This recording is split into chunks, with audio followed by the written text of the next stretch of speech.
وہ دلیل کیا ہے کہ باقی کی زمین وقف شدہ زمین وقف کی گئی تھی، اور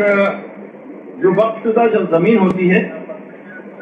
اس میں جو اگر گنبد اور قبے بنے ہوئے ہوں تو جگہ بہت گھیر لیتے ہیں، اس وجہ سے اس کا صحیح استعمال ممکن نہیں ہے۔ لہٰذا وقت کی جگہ سے زیادہ فائدہ اٹھانے کے لیے ضروری تھا کہ عمارتوں اور گنبدوں اور قبوں کو منظم کرایا جائے تاکہ زیادہ سے زیادہ لوگوں کو دفنایا جا سکے۔ سب سے پہلی بات علماء یہ بیان فرماتے ہیں کسی تاریخ کتاب یا حدیث میں نہیں ہے کہ یہ زمین نے بقی وقف شدہ تھی، جو وقف ہو گئی، کسی جگہ نہیں ہے۔ دیکھیے اس زمانے میں لوگ اتنے کم تھے، یعنی آپ اندازہ لگائیں اس وقت یہ جو انچولی جتنا بڑا ہے، انچولی اس کے اندر علماء فرماتے ہیں کہ رسول خدا کے زمانے میں جو مدینہ تھا اس میں 8-10 مدینہ آ جائے، اور اس وقت جو مسجد نبوی پوری ہے، پوری مسجد نبوی اس میں پورا شہر مدینہ آ گیا، پورا شہر مدینہ اسی مسجد نبوی جتنی اس وقت جگہ ہے۔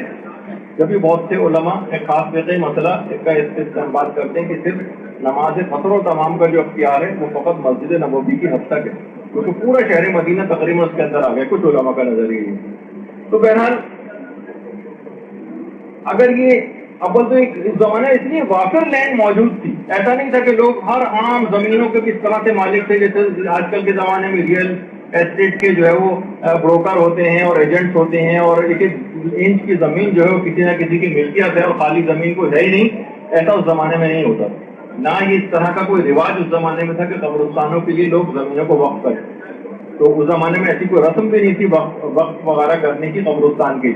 یعنی لوگ ایک کوئی آ کر دفن کر دیتا تھا اپنے مردے کو کسی جگہ، بعد میں جو لوگ اور مرتے جاتے تھے لوگ وہیں اس کے برابر میں اور مردے بھی دفن کرتے چلے جاتے تھے، اس طرح رفتہ رفتہ وہ کسی قبرستان بن جاتی تھی۔ باقاعدہ قبرستانوں کو وقف کرنے کی کوئی رسم اس زمانے میں نہیں تھی۔ جنت البقیع کا بھی یہی حال تھا کہ جب عثمان ابن مظعون کو یہاں پر سب سے پہلے دفن کیا گیا ہے تو وہاں پہ درخت وغیرہ بھی لگے ہوئے تھے، درختوں کو کاٹا گیا، ایسی اضافی لینڈ پڑی ہوئی ہے اس کو کٹوا کے وہاں پر ان کو دفن کیا گیا۔ بعد میں ایک ایک کر کے لوگ مسلمان دفن ہوتے گئے، پیغمبر نے جو خود دفن کیا تھا بابرکت جگہ سمجھی جانے لگی، لوگ اور بھی اپنے مردے وہاں پر دفن کرنے لگے۔ تو کسی بھی جگہ کسی بھی تاریخ میں کسی معتبر ذریعے سے یہ بات کہیں پر نہیں ہے کہ وقف شدہ یہ زمین کی اپنی طرف سے جال سازی کر کے اور اپنی بات میں کسی اعتبار سے کوئی وزن پیدا کرنے کی کوشش کی گئی کہ زمین وقف شدہ تھی اور وقف کی زمین پہ گنبد وغیرہ بننے جو ہے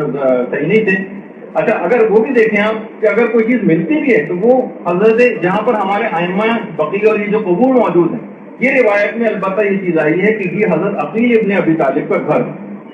اس زمانے میں فیملی قبرستان کے طور پر بھی ایک چیز ہوتی تھی، یعنی خاندان بنو ہاشم تھی، عقیل ابن ابی طالب جو تھے ان کا یہ اپنا گھر تھا، یعنی بنو ہاشم سے جن کا تعلق تھا، اور پھر اس کے بعد یہیں پر ہی چاروں ہمارے ائمہ شہزادی یا مثلا حضرت فاطمہ بنت اسد یا یہ مثلا حضرت عباس ابن عبد المطلب جو بنو ہاشم سے ریلیٹڈ لوگ تھے وہی صرف یہاں پر دفن ہوئے، تو یہ ان کا گھر تھا۔ اچھا اور تو بہرحال اس طرح کا کوئی سسٹم وہاں پر موجود نہیں تھا، تو یہ کہنا بالکل غلط ہے، اور کسی جگہ سے یہ بات ثابت نہیں ہوتی کہ وقف شدہ زمین تھی، اور وقف عام لوگوں کے لیے زیادہ فائدہ مند بنانے کے لیے